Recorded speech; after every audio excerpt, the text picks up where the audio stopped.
Hey YouTube, it's Rachel. I'm back. It has been a year since my last video. Holy crap, a year. I had to take some time off. I was, growing my own influencer business. Doing a lot of moving and shaking at work between promotion, stepping down from said promotion, and moving stores 2 times. But hey, I'm back with you, and you know what?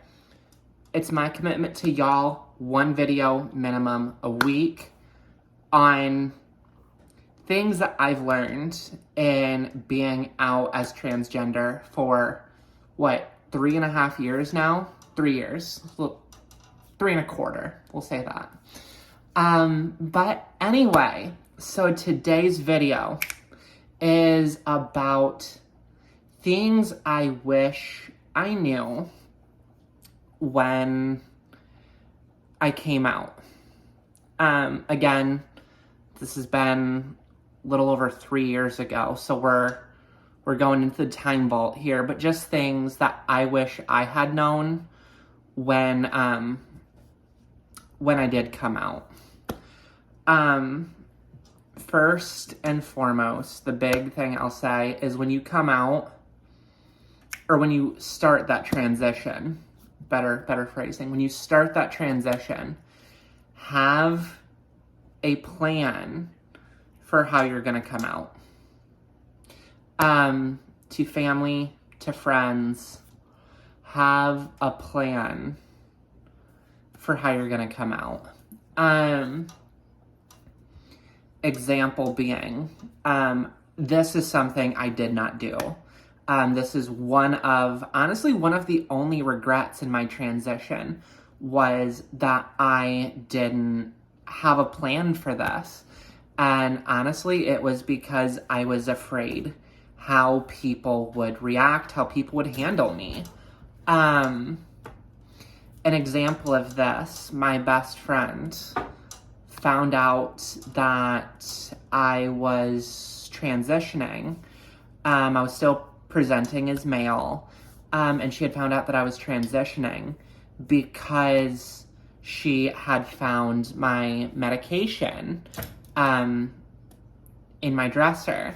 We were living together at the time, and she was putting some laundry away, being nice and putting some laundry away, and ended up finding some of my medication and calling me out on it. And did it change our relationship? Sure. But still to this day, she's one of my best friends. So I was worried about nothing, you know? Along with that, my family. My family is very conservative. Skittles is still here, by the way. She has grown up a little bit and is trying to interfere with the camera, just like always, like only my Skittles can do. But anyhow, my family. My family's very conservative, always has been. More independent, but they lean more conservative. And I honestly did not know how my family was going to react. One of my friends who I had told in passing had asked my mom and dad, hey, do you know about this? And they both were like, no. And I mean, sure, it sucks that, that I was kind of outed, I guess you could say, but I needed it because at this point my medical transition had been going on for like 8 months, and mom and dad still didn't know because I was too afraid to have that conversation. And with my parents, it's been kind of a bumpy road, but we are making progress. 3.5 years later, we're still making progress. So yeah. It's the biggest thing I would tell you, the friends that, you're going to tell, family that you're going to tell. Have a plan in place for how you're going to do that so that you don't end up getting blindsided, kind of like I did, because I was afraid to have those conversations. Number 2, and I kind of touched on this a little bit before, but relationships. Get ready for certain relationships that you have in your life to change. Example, my brother. My brother and I have always been ridiculously close, but I feel like when I came out to him, it brought us even closer yet, if that's even possible. He's one of my best friends, absolutely love him. But it brought us even closer together. But then on the flip side, I have good friends from high school that now no longer speak to me, even though we were, friends post-school, who now no longer speak to me because they can't accept who I am, what I am. And you know what? That's their prerogative. I'm not going to force myself on you. If you don't want me in your life, you don't want me in your life. I will move on. Third thing that I wish I knew when I came out was that medical gatekeeping is a real thing that you have to be ready for. You have to be ready for certain doctors to not be comfortable with you. You have to be ready for certain doctors to just genuinely not know how to deal with you. It's for this reason that my doctor who prescribes my hormones is in Louisville, Kentucky. Louisville's about 90 minutes from here. But I'm to the point that if I have strep throat, if I have anything, I'm going to Louisville because I want my doctor to help me, because my doctor is one that I know can work with me, can deal with me, and knows me forward, backward, inside out. Let's see, about 2 years ago on Black Friday, I had a really odd incident that involved my shoulder getting dislocated. And I was in the work parking lot. Literally, I was working 2 jobs at the time. And I had taken off the vest that I was wearing at Starbucks. I had taken that vest off. I'd put it in the back seat. And I had reached back behind me to grab the AT&T work vest that I was going to wear to work that day. And when I reached back, I sneezed. And when I sneezed, full body sneeze, my arm got twisted in the back seat and out goes the shoulder. Now, this is no surprise to me that really the shoulder dislocated.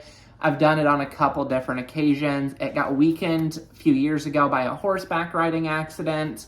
And since then, it's just always been a little dicey. But anyhow, so I dislocate my shoulder in the work parking lot and somehow finagle my phone out of my pocket, call my boss, and I'm like, I said, Royce, I'm in the parking lot, but my shoulder's out. I need to go to the ER. So Royce comes out and helps me get out of my car and into his truck and drives me to the ER. And so I'm in the ER in an immense amount of pain. And one of the first things that I did was I had disclosed to the ER nurse about my trans identity because I didn't know if that would affect anesthesia and stuff like that, the amount of anesthesia that I would get and stuff like that, if it's different between, males and females. But anyway, so ER nurse, okay, no big deal, takes down notes. And then the ER doctor comes in a couple minutes later, and, he's like, oh, so you dislocated your shoulder, tell me how this happened. So I go over the whole story with him. Again, immense amount of pain. And the doctor looks at me square in the eye, and he says, he goes, I wouldn't be shocked if your hormones caused this. I'm sorry, what? So I inject myself with hormones in my butt. How did that dislocate my shoulder? I do not understand. It wasn't my arm getting snaggled up in the back seat that caused this. It was hormones. No, sir. But anyway, so like I said, now when I have anything going on, I go to my doctor in Louisville. Granted, if it was an emergency situation, like my shoulder, I can't really go to just my regular doctor to put that in. But I've had trans friends who've been suffering from a sore throat, and they go to the doctor, and the doctor's like, it's probably caused by your hormones. So, I mean, something to look out for. If, like I said, if anything goes wrong with me and I get sick, I'm going to drive 90 minutes to the doctor, because I know he can handle me, diagnose me appropriately, and I trust him. Excuse me. I trust him 100% to get me the right care that I need. Let's see. So we covered the medical gatekeeping, we covered the relationships, and we covered tips for coming out. Another big thing that I would tell you, when you do come out, one thing you have to be prepared for is everyone is going to see you as their trans dictionary, I guess I should say. Be prepared for very personal questions about, okay, well, how did that change your sexuality? What do you like, not like in the bedroom? How does your equipment function? And, have a plan in place for that of, are you going to be that super duper person that's just open with everyone about it? Or how can you safely, securely, in a way that does not make you feel uncomfortable, be like, hey, no dice. Like, this is a little too much. I'm not going there with you. But yeah, so that is a little bit of a discussion on kind of things that I wish I had known when I came out. Like I said, I plan on doing a new video at least once a week. So what I need from y'all is I need suggestions on content that you want to see. One suggestion that I recently got was a makeup tutorial. Hey, y'all like my makeup? Thank you. But that's probably going to be one of my next videos. If you want to send me a submission idea, what I'm going to have you do is I'm going to have you go onto Instagram. My Instagram username, there it is in the description of this video. So go over there, send me a direct message, say, hey, I saw you on YouTube. This is what I want you to cover. This is what I would like to cover. And absolutely, I will do that for you. As we've talked about, it's been a year since my last video. So some of the stuff that I post, some of the videos that I make might be a little repetitive because I feel like I've grown quite a bit in the last year. And I want to kind of update some things. So yes, give me ideas of what you want to see. I want your opinions. I want to go ahead and cover what you want to see in this channel so that I can make the best of it for you. So reach out to me. Don't forget to like and subscribe, please, and thank you. That is huge for me. And I will see y'all next time. All right, thank you. Bye.